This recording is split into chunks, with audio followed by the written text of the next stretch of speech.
అదొక యుద్ధభూమి. చుట్టూ వినాశనం, రక్తం మరకలు, భయంకరమైన వాతావరణం.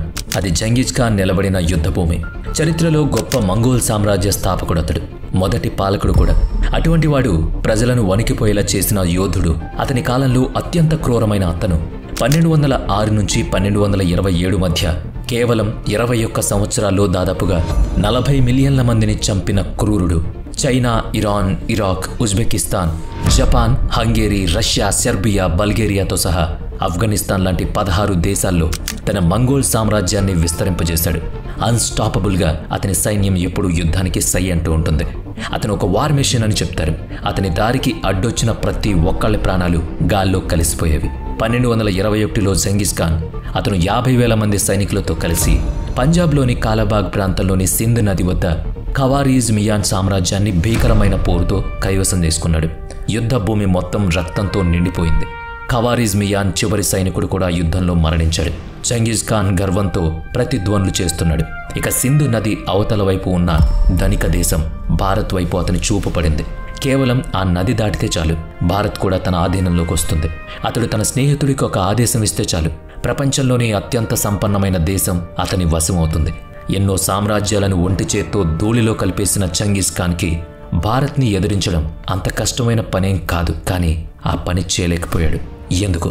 ఏ కారణం అతన్ని ఆపింది? తెలుసుకుందాం పదండి. మొదటిది టెంప్టేషన్ ఆఫ్ ఇండియా. భారత్ అప్పట్లో ఒక బంగారు పిచ్చుక. మన సంపదని, సంస్కృతిని చూసి విదేశీ ఆక్రమణదారులు ఎంతోమంది భారత్ మీద దాడి చేశారు. విదేశీయులకు బంగారం కన్నా విలువైన దేశం మన భారత్. జంగీజ్ ఖాన్ ఒక ఆదేశం ఇస్తే చాలు, అతని సైనికులు సింధు నది దాటి భారత్పై దాడి చేసేవాళ్ళు.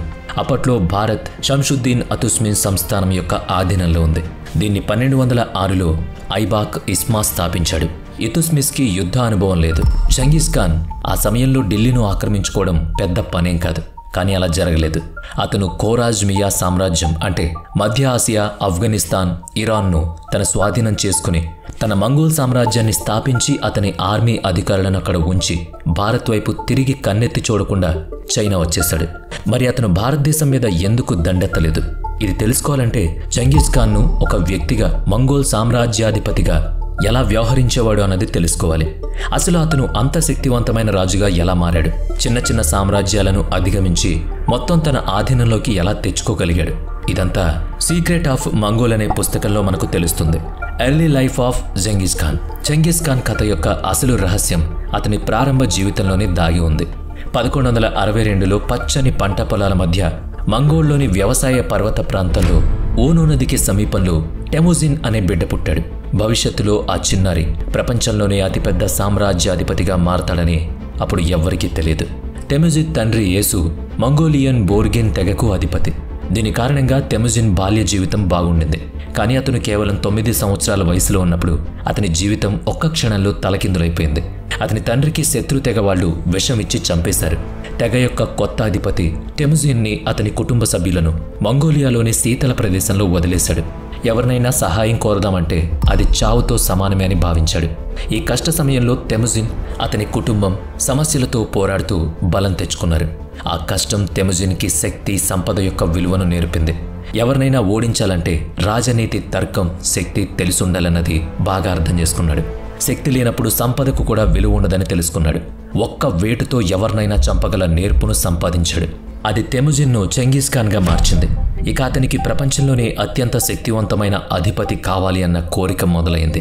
అతని శక్తి సామర్థ్యాలకు ప్రతి ఒక్కరూ తలవంచాలి అనుకున్నాడు. అలా చేసుకున్నాడు కూడా. కేవలం 25 సంవత్సరాల్లోనే ప్రపంచంలోనే అత్యంత శక్తివంతమైన సామ్రాజ్యాలను తన ఆధీనంలోకి తెచ్చుకున్నాడు. అసలు వాటిని ఎదిరించగలమని ఎవ్వరూ అనుకోలేరు. అసలు ఇతర సామ్రాజ్యాలను ఎదిరించాలి అన్న కోరిక కూడా జంగీజ్ ఖాన్కు ఎలా కలిగింది? ఇది కూడా చాలా ఆసక్తికరమైన కథ. ఎందుకంటే మనకు జంగీజ్ ఖాన్ని క్రూరమైన యూరోపియన్ రాజుగా తన సొంత ప్రయోజనాల కోసం ఇతర రాజ్యాలపై దాడి చేయడం గురించి మాత్రమే తెలుసు.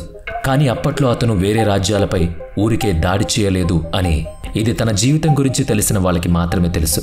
జంగీజ్ ఖాన్ జన్మించిన మంగోలియా ప్రాంతం అప్పట్లో ఏ రాజు యొక్క నియంత్రణలోనూ లేదు. బదులుగా అక్కడ చిన్న చిన్న తెగలు మాత్రమే ఉండేవి. ఎవరికి వారికి చిన్న సంస్థానాలుండేవి. ఎవరి నిర్ణయాలు వాళ్ళు తీసుకునేవాళ్ళు, వాళ్లల్లో వాళ్ళు తిట్టుకునేవాళ్ళు. బలం లేకపోవడం వల్ల కొన్ని కారణాల వల్ల, భూ వివాదాల వల్ల పోరాటాలు జరుగుతూ ఉండేవి. అప్పట్లో చైనా జియా, జిన్ అన్న 2 సామ్రాజ్యాలుగా విడిపోయింది. మంగోలియా ఎప్పుడూ తమను సాధించకూడదని, అందులో ఏ వ్యక్తి కూడా తమకన్నా బలవంతులుగా ఉండకూడదని చైనా ఆ విభజన చేసింది. ఆ తర్వాత ప్రపంచంలోనే ఒక పెద్ద సామ్రాజ్యాన్ని స్థాపించాలనుకుంది. కానీ చెంగిస్ ఖాన్ ఒక్కడు అన్ని తెగలను ఏకం చేశాడు. దీని కారణంగా 1206వ సంవత్సరంలో మంగోలియన్ తెగను స్థాపించి తరువాత తానే చెంగిస్ ఖాన్ ప్రపంచ వీరుడు అని ప్రకటించుకున్నాడు. అన్ని తెగలను మంగోలియాలో కలిపి ఒక సైన్యాన్ని ఏర్పాటు చేసుకున్నాడు. ముందుగా తన శత్రువు అయిన చైనా మీద దాడి చేయాలనేది అతని సంకల్పం. 1218లో జియా సంస్థానాన్ని నాశనం చేయడానికి ప్రయత్నాలు సాగించాడు. నిజానికి జియా సంస్థానంతో నేరుగా పోరాడడం చాలా కష్టం. కానీ చైనాను బలహీనం చేయాలంటే తప్పకుండా జియాను ఓడించాలని నిర్ణయించుకున్నాడు. ఆ సమయంలో ఉత్తర చైనాలోని చాలా ముఖ్యమైన నగరాలకు నిప్పంటించాడు. దాంతో మిలియన్ల మంది ప్రజలు చంపబడ్డారు. జియా రాజధాని జింజియు మీద నేరుగా దాడి చేయకుండా నలువైపుల నుంచి ఆక్రమించుకునేలా పథకాన్ని రూపొందించాడు. అలా కొన్ని నెలల పాటు జియా రాజధాని చెంగిస్ ఖాన్ ఆధీనంలోకి వచ్చింది. దాంతో ఆ ప్రాంతమంతా కరువు ఏర్పడింది. ప్రజలు ఆకలితో చనిపోయారు. చెంగిస్ ఖాన్ యొక్క ఈ ప్రణాళిక జియా సంస్థానాధీశుణ్ణి తనకు తానుగా చెంగిస్ ఖాన్కి లొంగిపోయేలా చేసింది. ఇలా పూర్తిగా ఉత్తర చైనా అంతా మంగోలియా చెంగిస్ ఖాన్ పరమైంది. ఇక ఇప్పుడు చైనా తూర్పు ప్రాంతంలో ఉన్న జిన్ సంస్థానం మీద పగ తీర్చుకోవాలి. 1215లో రాజధాని బీజింగ్ చరిత్ర ఒక క్రూరమైన పెద్ద ఊచకోతకు సాక్ష్యంగా నిలిచింది.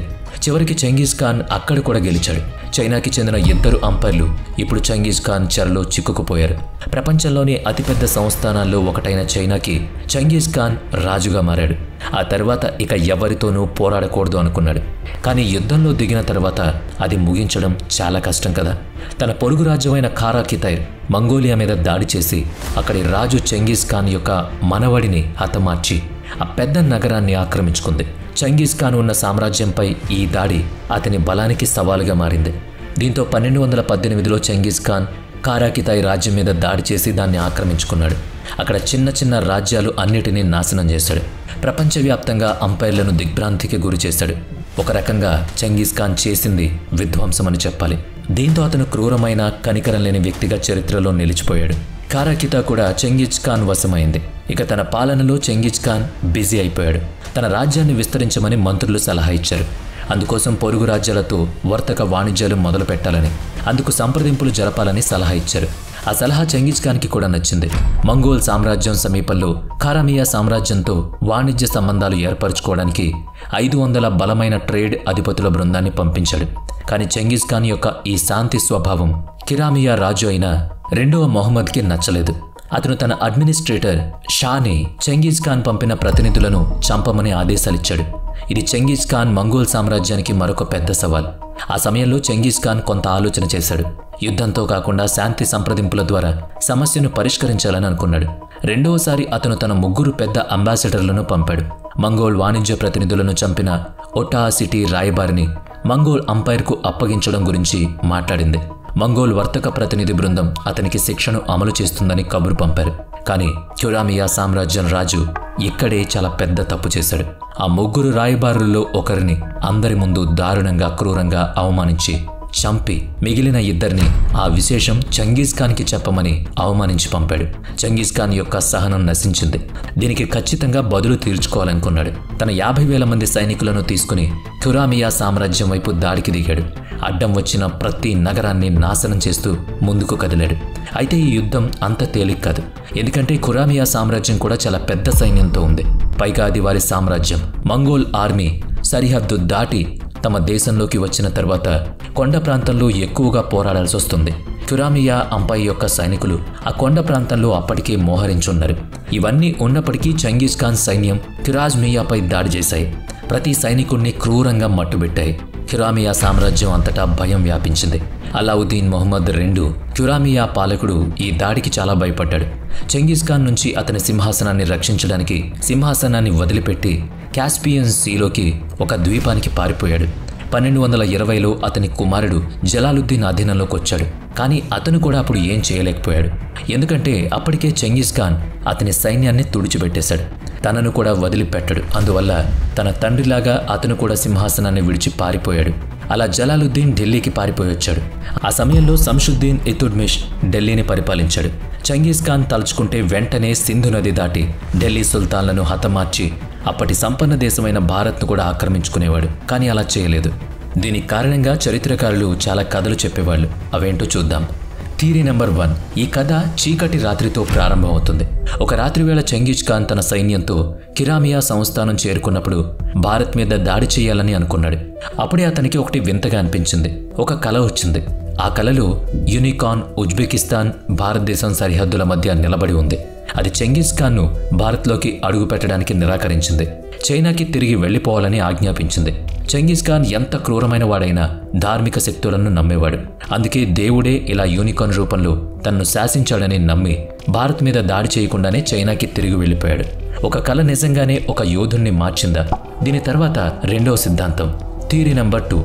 ఈ సిద్ధాంతం ప్రకారం చెంగీజ్ ఖాన్ భారతదేశం మీద దాడి చేయలేదు. ఎందుకంటే అతని సైన్యం అప్పటి వరకు చల్లని ప్రదేశానికి మాత్రమే అలవాటు పడి ఉంది. భారత్లోని వేడి వాతావరణం, భౌగోళిక పరిస్థితులు వారికి అనుకూలంగా అనిపించలేదు. అంతేకాకుండా కిరామియా సైన్యంతో యుద్ధం తర్వాత వారి సైన్యం కూడా చాలా నష్టపోయింది. అటువంటి సమయంలో భారత్ వంటి బలమైన దేశం మీద దాడి చేయడం వల్ల వారికి నష్టం. అందుకే తిరిగి చైనాకి వెళ్ళిపోయారు. కానీ ఆ నిర్ణయంలో కూడా కొన్ని లోపాలున్నాయి. 1206లో కుతుబుద్దీన్ ఐబక్ ఢిల్లీ సంస్థానాన్ని ఏర్పరిచారు. అతను కూడా యూరప్ లాంటి చల్లని ప్రదేశం నుంచి వచ్చాడు. భారతదేశంతో విజయవంతంగా పోరాడాడు.